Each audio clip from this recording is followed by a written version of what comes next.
For more than 100 years, from the middle of the 19th century onwards, Dublin was dominated by some of the worst slums Europe has ever seen. When you put the Dublin experience of poverty into some kind of international perspective, you can see that Dublin's poor were really living in third world conditions.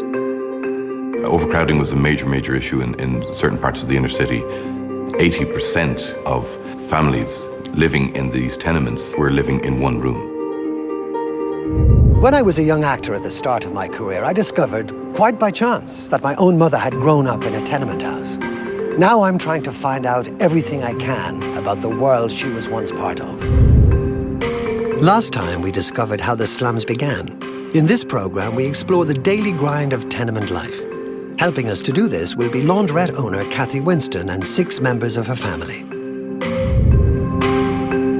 During the coldest December on record, they will be spending a long weekend, 3 days and 2 nights, inside the run-down old tenement house where some of them grew up. They'll be living in one room with no central heating, no hot water, and nothing to cook on but an open fire and a rusty old range.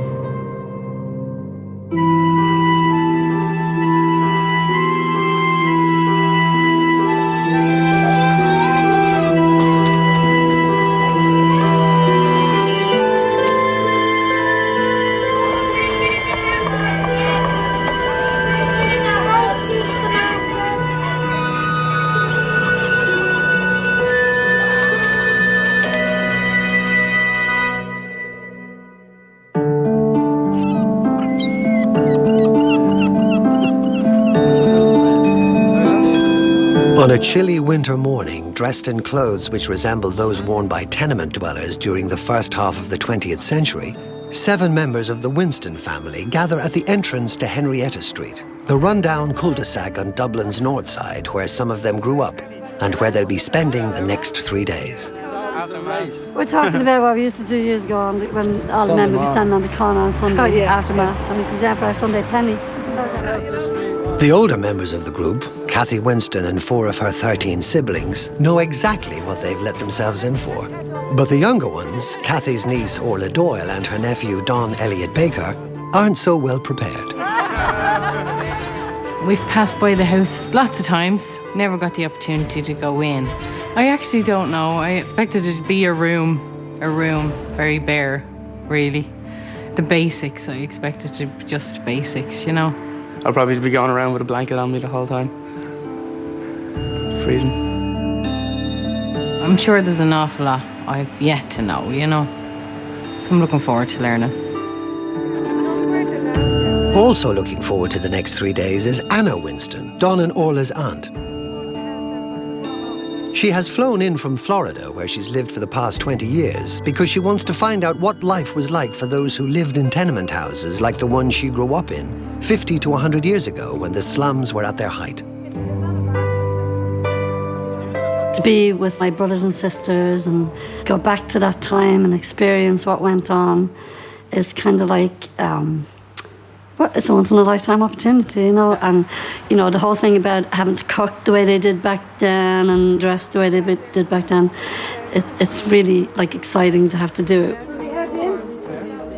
104 men, women and children lived in 7 Henrietta Street in 1911, and 16 members of the Winston family, including some of our volunteers, went on living here until 1972.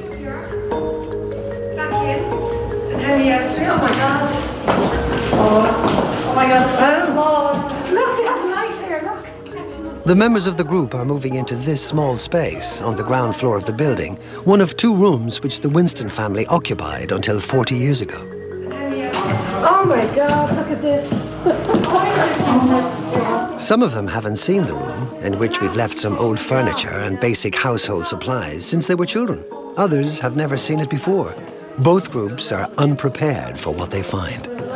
Oh my God, I thought this used to look bigger. There was a glass partition there. I was surprised how different it was. I mean, the hall was so much smaller.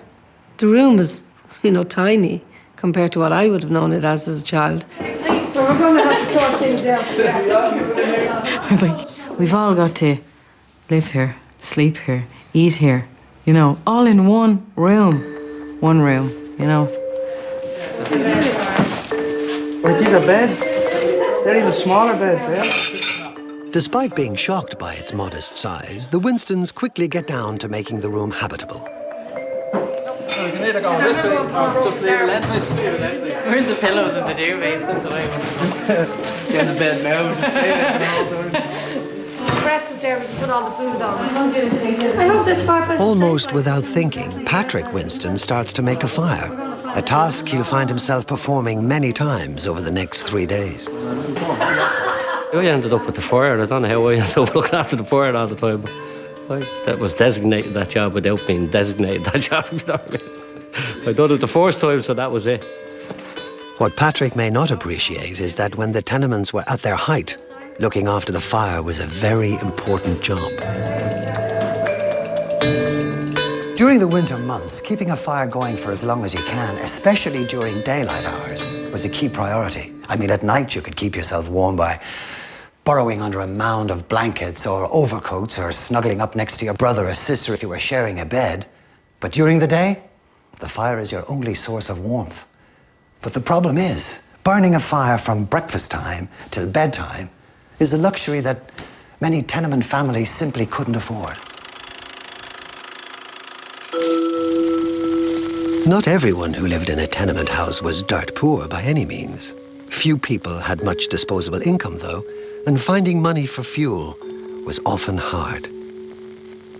Fuel is very, very expensive relative to people's salaries of the time. Maybe a quarter of a fifth of the weekly salary is going on the actual rent. But fuel to keep them warm, where there's a family of 8 or 9, whatever, that could cost another 2 shillings, which is nearly the same as the rent, if not more.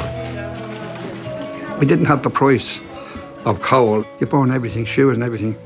Old shoes and wood in those days to keep the house warm, you know. John Winston remembers the price of fuel being a big issue for his parents when he was growing up in Henrietta Street 40 years ago. It's closed off, is it? Generally, the fire was lit in the evening time. It wasn't lit all day long because you were saving fuel. And as a young boy, we'd remember picking up coal off the street and bringing it home because if it fell off the back of the lorries, you'd save that to bring it home. Even if you had fuel, you could still end up feeling bitterly cold during the winter months if you lived in a typical tenement. The Lord of coal fire in them, at the Lord, any type of fire in them. You wouldn't get any heat. You'd have to be sitting on top of the fire to get some kind of heat, because no amount of heat coming from a small fire would heat those rooms. Those rooms are absolutely, winter time they're like fridges, absolutely freezing. Freezing. The windows, like there'd been drafts getting in everywhere, and you know, you could stuff it with a cloth, you know, to try and keep out the draft. And I remember that, like, cloths would be stuck in the corners and to keep out the draft. And drafts weren't the only things tenement dwellers were anxious to exclude. Certain unwelcome visitors had to be kept at bay as well. Tenement houses were full of rats because of the piggeries at the back end.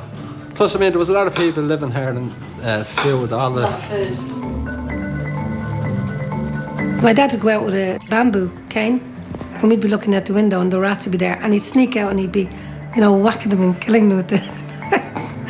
you know, and we were afraid of our life of them.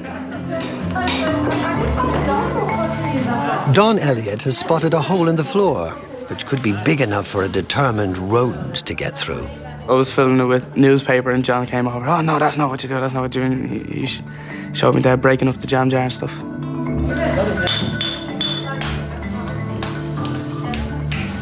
This is what we used to do years ago.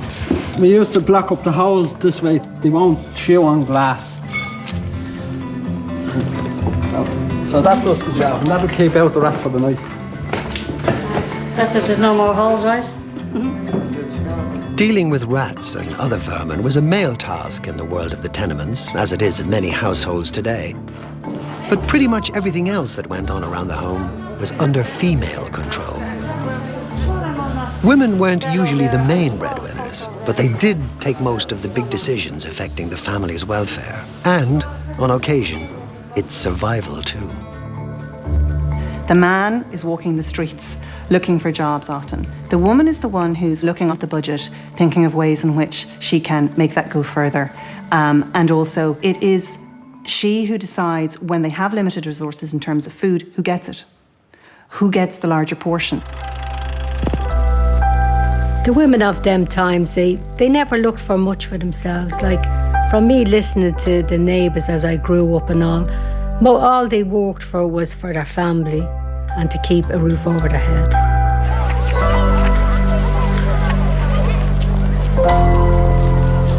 The women were tough, unbelievably tough, you know. I don't know how they did it. Like my grandmother on my mother's side lived in the same tenement for 50 years, just off Cable Street there, and obviously. And she had 14 children. Unbelievable. How they fed them, it's beyond me. There are no children to feed inside the house today. Regular meals need to be prepared, though, and other household tasks will have to be performed as well. Realizing this, perhaps, John Winston has just announced his intention of going off in search of fresh supplies. It's a plan the other men are keen to support. We'll go down with you. Here, I'll go down as well. That's it. Stay there for a pint there.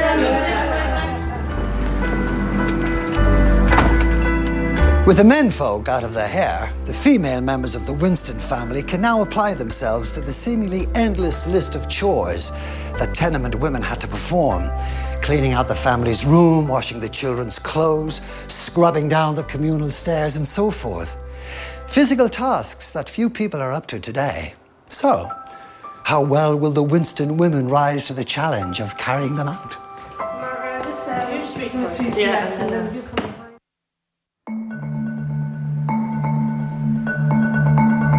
Inside 7 Henrietta Street, Cathy Winston and her sister Margaret are buckling down to the back-breaking task of scrubbing the communal stairs. Hard work, this.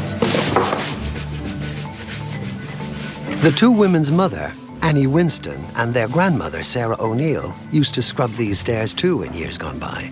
And women who lived in other tenement houses had to do the same, whether they liked it or not.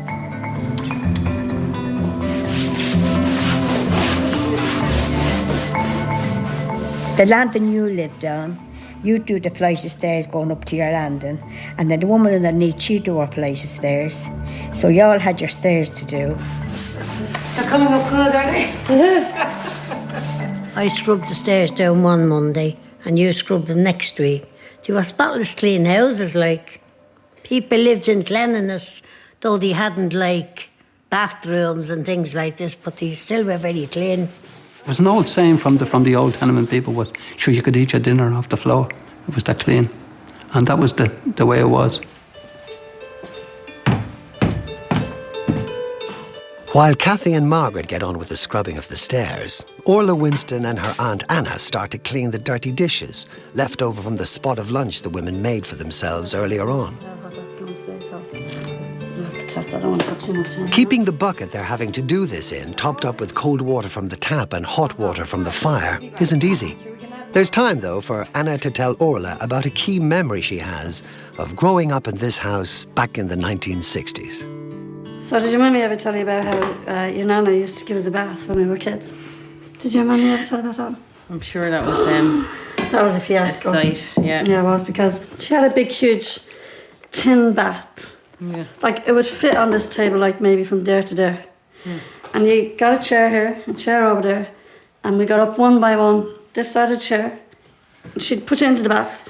She'd wash it all over, and then you'd get out that side. It's like a production line, you know. You'd get out that side, and one of the older ones, like Margaret, would be over the other side, drying you off, you know. And then you'd run over to the fire, you know, to get a heat, you know, because they held the towel. You didn't get the towel. For the next was person. to dry the next person. Oh, gross. So it was gross.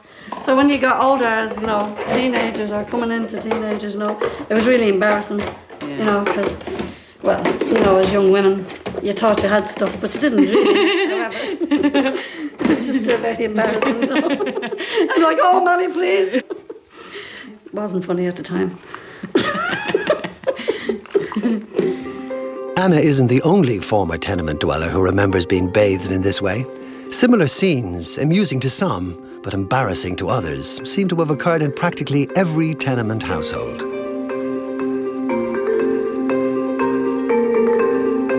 Do you know the big galvanised baths? We had 2 of those. On Friday night, when we'd be finished school, we'd be all washed in the bath. And the other bath then, we'd be rinsed off in the oven. We must have a big sponge and wash it all off in warm water then, wash the soap and that on.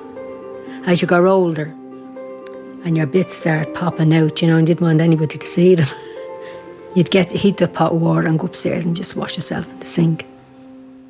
It's incredible, like, if I'm having a shower nowadays, it's unbelievable. It still feels unbelievable to me, you know, because I never ever forgot where I came from, you know. So a simple thing like that, standing in a shower, to me is unbelievable, even this day, you know, compared to where I grew up.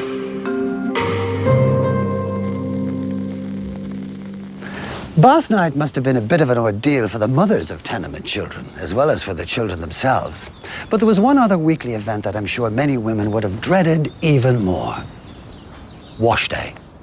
The point of the week when the same tin bath that the children had their weekly scrub down in had to be dragged out yet again and filled up with the family's dirty washing. And a Tuesday was always a wash day, and you'd have a big stew on. There was always a stew on. I remember being on the landing. We had to go down to the yard to bring up the water to do the washing. She'd be over the vat of a Monday and Tuesday washing all her clothes, bringing them out, putting them out on the line out in the backyard, and they were dried up for the week for you for school. And then you had your Sunday clothes. One thing that I noticed about the women, that from the hands right up to the elbows was red. Kind of like a constant redness, right? And that was from constantly being in water. Well, I can tell you it's a tiny one, isn't it? Do you think they would have used these, you know? In those days, the washing machines were out, but they didn't have them. So they would use the scrubbing board and a bar of Sunlight soap, and they were ploughing away up and down the board with the bars of soap and the clothes. I think this is how they do it. They put the carbolic soap onto the board, and then they put in the tea towel or whatever. That would make sense. And rub it, rub it in. The smell of the carbolic, soap, yeah. And it would make the clothes really hard as well. They weren't, you know, soft. Yeah. But they were sanitised. Yes. What Margaret Winston is doing now, for the first time in years, is something she saw her mother Annie doing during her childhood. Annie Winston moved into 7 Henrietta Street a few months after she and her late husband James got married in 1955 and went on living there until 1972. She'd given birth to 14 children by then, and the sheer difficulty of dealing with the mountain of dirty clothes they produced is something she'll never forget. Oh, for goodness sake. I don't want to think of that. That was murder. That was murder. I didn't have a washing machine at first. And I used to have to go out and bring in loads of water. That was a nightmare. But you have to do it, you know what I mean? You got it done. It's the same routine with the clothes as the kids. When you have all them kids, it was the same routine every day. I remember my mother, she would twist her hands around and keep going until she got everything out of it, you know. So and then loosen it out. They're sore now doing that all the time. For Orla Doyle, one of Annie Winston's 55 grandchildren, discovering just how hard her grandmother and other women of her generation had to work has come as a big shock. You have to admire all the women from those times. I don't think you would have had any skin on your hands doing the laundry, you know.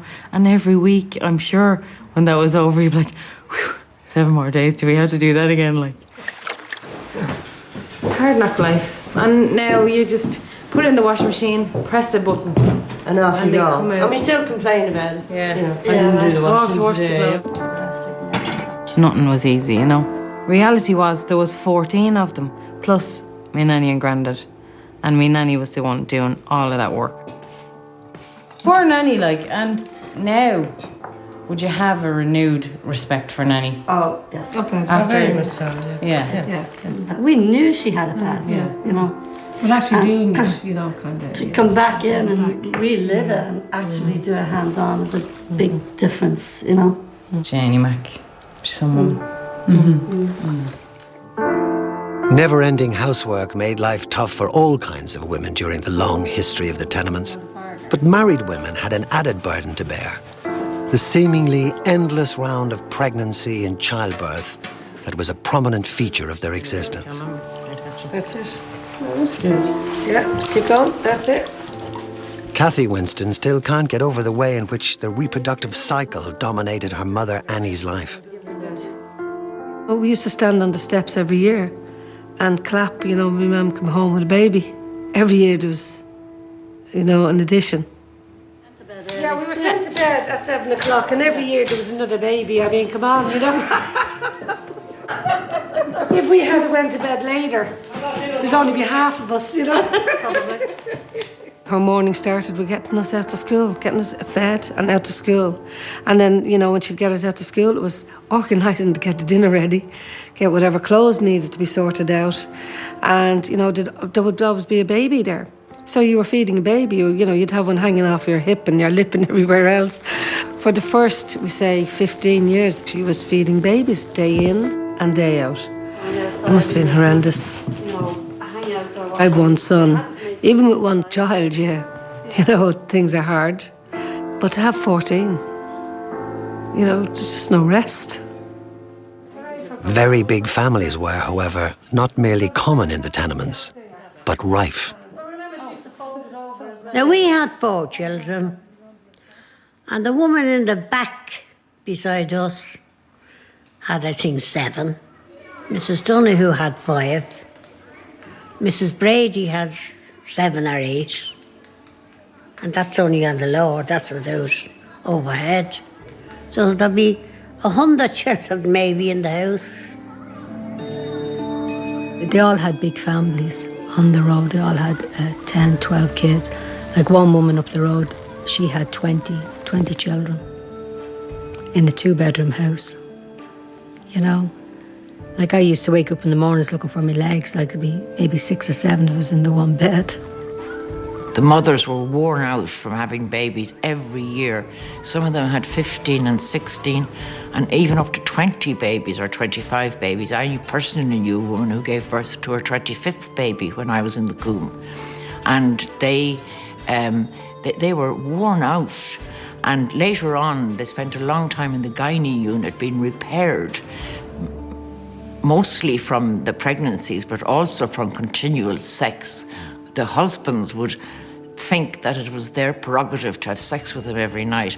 As a matter of fact, one wife told me that she had to have sex with her husband every night because his sister was a nun, and she said it was a mortal sin not to.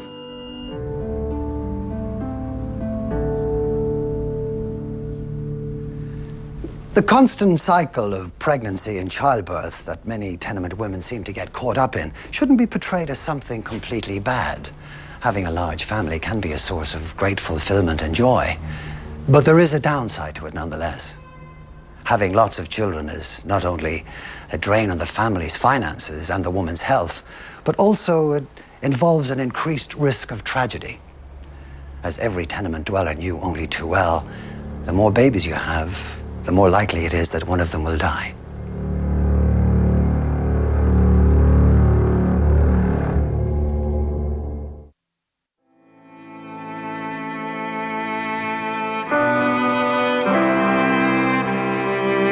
Throughout the first half of the 20th century, few tenement families go through a year without being touched in some way by death. Death is laced throughout constantly because it's so close. Life expectancy was that much lower, infant mortality that much higher, women dying in childbirth that much more common. For a lot of married couples, when the slums were at their height, the death of a child was a frequent and unsurprising event. An awful lot of women had more than 20 children. Not all of them alive. Some of them died, you know, at birth. Some of them died before birth. Some of them died when they were quite young from child diseases that they got. Things like diphtheria would carry them off very easily, various kinds of stomach upsets, that kind of thing. It must have changed the nature of the relationship between parents and children to have that degree of loss, because you would just go out of your mind with grief if you had to face into these losses all the time, if you didn't build some kind of barrier against the horror of losing children.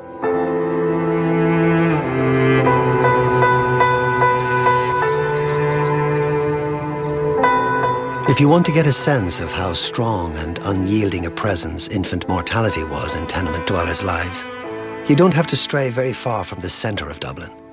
You just have to visit Glasnevin Cemetery on the edge of the inner city and seek out a particular part of the graveyard.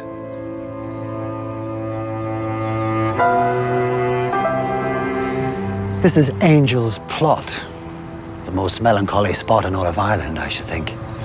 The bodies of over 50,000 children who died in infancy are buried here in unmarked graves.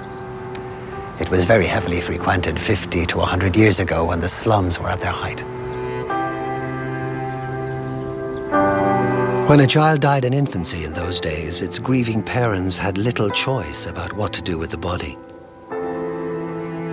They didn't have money for burial types of things. So basically what they used to do, they would get a little white coffin. And basically what they do, they'd put her into a white pillowcase type of thing. And then the father would cycle out to Glasnevin to the graveyard and hand her over to be buried in the Angel's Plot. Cycle back. And that was the life, you know. Mothers didn't go. But the father, and maybe one or two of his friends, would carry the baby. And my brother, he was older than me, he went with his friend one morning out to the Glasnevin for the child, and the two of them were coming back, and they met a poor fella all on his own, carrying his baby, and my brother and his went back with the poor chap and accompanied him into Glasnevin.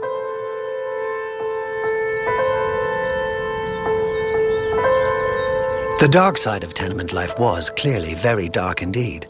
But what about the brighter side? Did such a thing even exist? Those who study the history of the tenements are convinced that it did. The danger when you look at the tenement is it's just to imagine that it was all bleak. It can't have been all bleak, because the impulses which drive people, drive human nature, they must manifest themselves as something beyond struggle. There were days where the poverty and the grind were probably all you could see. And other days when the sun broke through, the sense of community around the place and the sense of exhilaration must be there as well. Within the tenement communities, there were very strong family bonds. There was a great sense of a shared experience, of communal living, of looking out for each other. They didn't necessarily see themselves as the most oppressed people ever. Those who remember tenement life confirmed that it had many ups as well as many downs. There was a great spirit of community back then. And you'd often hear the cliches about having the key in your door and so on and so forth. Well, they were all true. That did happen. People didn't steal from one another. And you could trust your neighbours, and everybody knew one another.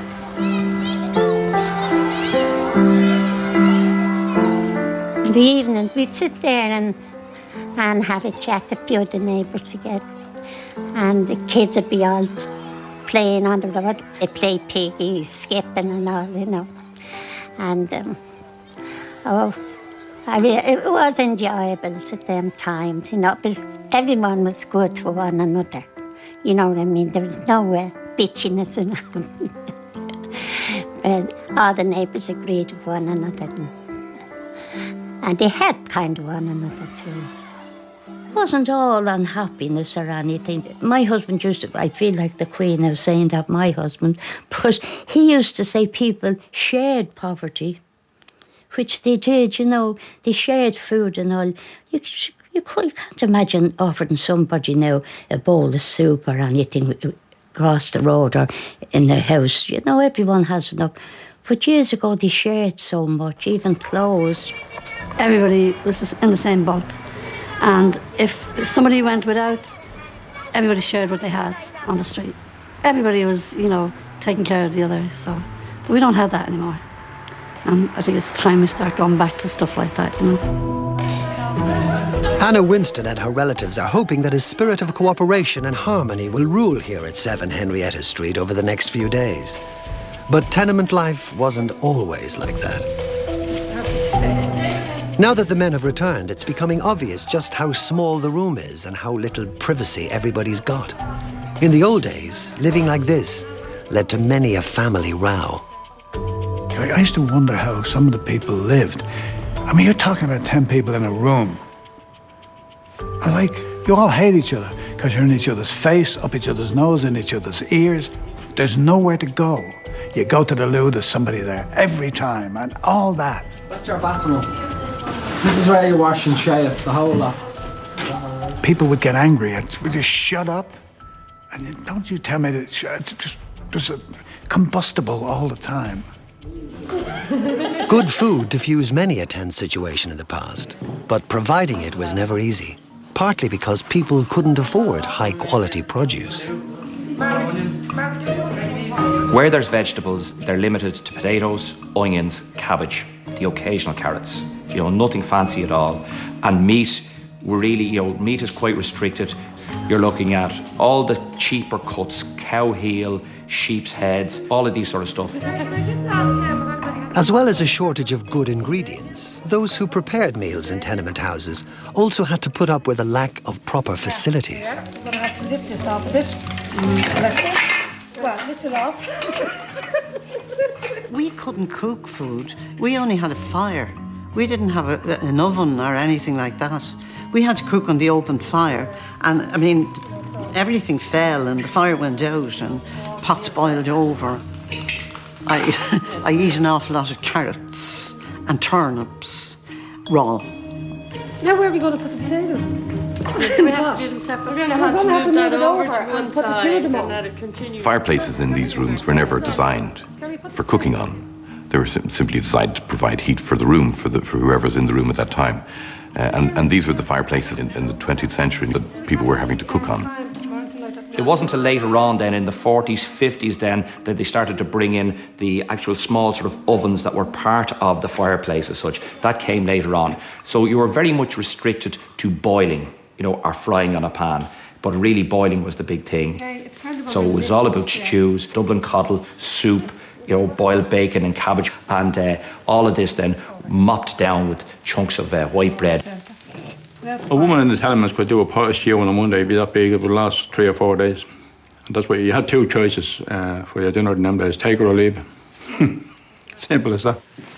Okay, so let's start off like... The dish Cathy Winston has decided to cook tonight is one that her mother Annie used to make for her and her siblings when they were all small. Oh, sorry. Well, I used to have a big pot. I used to make a stew. I'd boil up that, there's onions and carrots and vegetables that they had at the day. And then when I'd have all the potatoes and all in, and I'd mash it all together. And I'd put bread in. And they used to think this was great, you know.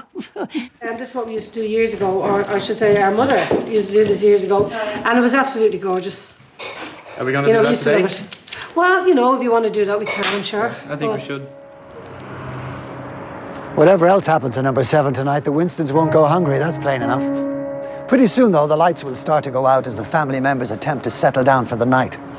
On rickety camp beds, all in the same room that they've been cooped up in all day, and in a house that could hardly have less in the way of 21st century amenities.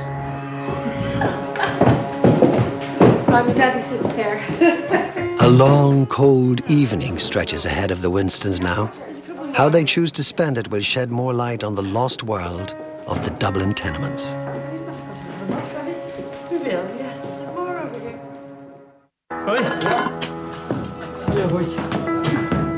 Inside 7 Henrietta Street, the Winston family are about to tuck into a beef and vegetable stew, which Cathy Winston has adapted from one of her mother's old recipes.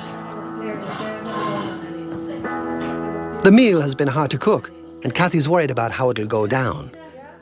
But the reception it gets is as good as she can have wished for. Oh, thank you, Margaret. Oh, that's been the first.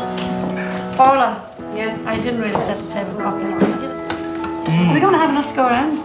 Does everybody want butter on their bread? Yeah, we want butter on my bread, please. Bread is going to be added to the stew, in line with Annie Winston's recipe. But Don Elliott Baker, the baby of the group, is keen to get his hands on more. Whether he knows it or not, this places him in a grand old tenement tradition. The key thing always was bread with the dinner. It wasn't dinner unless there was bread. I was talking to one man recently, and even today, every time at dinner time, his wife still says, "You're having a bit of bread and butter with that," no matter what he's having. Margaret, could you hand me that fireplace? Oh, indeed, yeah. And some bread. Because in order to fill your belly up, A build of a bread. bread like that. Oh, yeah. Mash it all together. That is just still a very much an inner city Dublin thing. And the white bread came in big 2-pound loaves that they cut big rustic chunks off them, and they'd be mopping up the food with that. Everyone's feeling well fed and relaxed now. Time for the younger members of the group to find out what the nights were like here in 7 Henrietta Street, when the older ones were growing up here 40 years ago. What was it like sleeping in the same room as each other all the time? Well, it wasn't that we were just in the same room. We were nearly same all in bed? the same bed. There was 2 double beds, one on top of the other, just the same as you would get double Bunk beds. Bunk beds. How many of us would sleep in a double bed? Well, the boys were in the bottom, and all the girls girls were were on the other. top because there was less of them. There was 8 of us in the bed, so there was 4 up the top and 4 at the bottom. And generally, you got a younger brother than yourself to till your fee, 100 tiddles or 150 tiddles. But that didn't always work out. There was always trouble because as soon as you got 100 tiddles, you didn't want to tiddle someone else. Would it be this cold all the time? Yeah, in the winter time, yeah. You'll find out tonight what it's like. You wouldn't even put your head outside the covers. And sometimes if you wanted to go to the toilet in the middle of the night, you held on to it. Getting out of bed in the morning in the winter, that would have been difficult. But we did it. You just said 1, 2, 3, jump, go. Life was clearly quite difficult back in the 1960s when the older Winstons were growing up, but not as difficult as it had been 20 or 30 years before. It makes you wonder how they survived the generations before us. Do you know what I mean? We had it better than they did. So what the hell did they have? We didn't have sheets, and we didn't have blankets. We used to make jokes. The whole Dublin population made jokes about their poverty. We used to say our blankets have sleeves and pockets because they were old overcoats we got from the St. Vincent de Paul Society. One of my sisters had to sleep down here on the table. And I was sleeping upstairs on the floor with a blanket over me or something under me, you know. They made a mattress out of the flour bag and the straw was pushed into it. And then the night time that'd be pulled out and they'd sleep on that. The children would sleep on that. Then there was 6 boys, so my sister and I used to go up to Granny Kelly, lived across the road. We went up to sleep at Granny Kelly at night because the boys was over with my mammy. And we'd come over in the morning, get ready for school. One of the biggest dilemmas tenement dwellers faced at night during the middle years of the 20th century was what to do if they needed the toilet. At the start of the century, tenement lavatories were few in number and filthy. Later on, conditions improved, but paying a nighttime visit remained a difficult task in many tenement houses right up to the 1950s and beyond. You had to go downstairs. There was 3 toilets down a flight of stairs and 1 toilet out in the back. And I tell you, if you were coming down at night, there was no electric light on the lanterns, and they'd often twist a whole newspaper. Can you imagine lighting it and hold it over the banister to show your way down and just throw it down? Didn't worry over causing a fire or that. Show your light by the newspaper. Dubliner Noel Hughes, who also has strong memories of tenement life, recalls a particular cry which used to echo around the stairwells after dark. There'd be a bucket on the landing and you'd hear the mother shouting, "Edge it!" Well, a child, she wouldn't allow a child to go down in them backyards in the night time. Edge it. Well, that mean do your wee on the side of the bucket, don't be making noise. Edge it. Okay, we lost this one good. As the day draws to a close at Henrietta Street, the members of the Winston family embark on a sing-song, just like tenement dwellers used to do in days gone by. Just what can he do? He's lived here in this neighbourhood since 1922. Well, in the house I lived in, on a Sunday night at a certain time, the children would be put up to bed and they'd have a sing-song. And that went on in most houses. They were all good singers, or good storytellers. And living in a one-room slum ain't easy. Raising 7 children on the door. In some of the tenements, they'd have gramophones, and in others, they'd have pianos. So it would be extraordinary. You'd always hear the music coming from some of the tenements.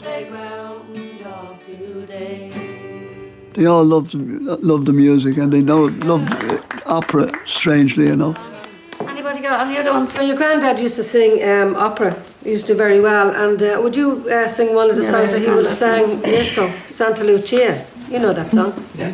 Brilliant, okay. Sul mare luccica l'astro d'argento, placida l'onda, prosperi il vento. I went and learned that one song, and I like singing. It feels good to sing it, and I think that's from my granddad singing it, James. No, he was a big fan of opera and always singing down the cellar. The whole house would be lifted with the voice, My mum thinks that she can hear his voice in me sometimes when I'm belting out the tunes, Do you believe that? Part of me does, yeah. I'd want to believe it, because I never got a chance to know the only memories I had of my granddad was after a stroke sitting in the wheelchair, you know what I mean? I've always wondered what it would have been like to listen to his voice and to actually talk to him, you know what I mean? Do you feel closer to him after this weekend? A little bit, yeah. Strangely enough, spiritually. Venite all'agile, barchetta mia, Santa Lucia, Santa Lucia.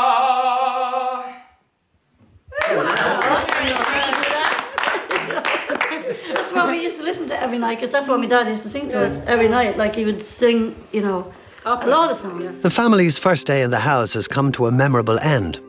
All that remains to be done now is to work out what the sleeping arrangements should be and get ready for the night ahead. Taking a leaf out of earlier tenement dwellers' books, some of the group start putting up a sheet to divide the room into male and female dormitories, while others get down to assembling the camp beds we've left out for them and unwrapping the sleeping bags they hope will ward off some of the winter chill. Yeah, it's time to go to sleep. Well, you need to turn off the light. What is this minute? Right now, spirits are high, but the fire in the room will soon go out. And with the temperature outside dropping fast, that can only mean a cold and uncomfortable night.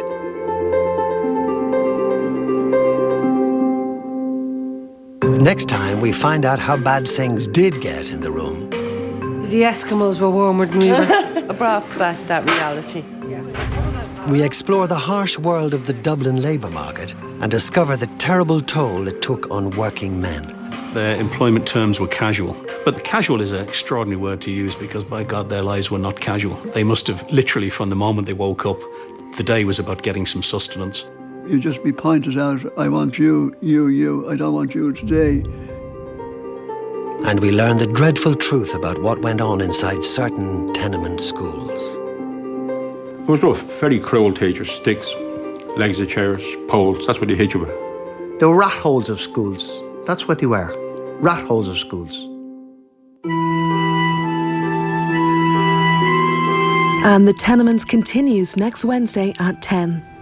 After the break, Sam Smith looks at the day's political developments in Tonight with Vincent Brown. That's next.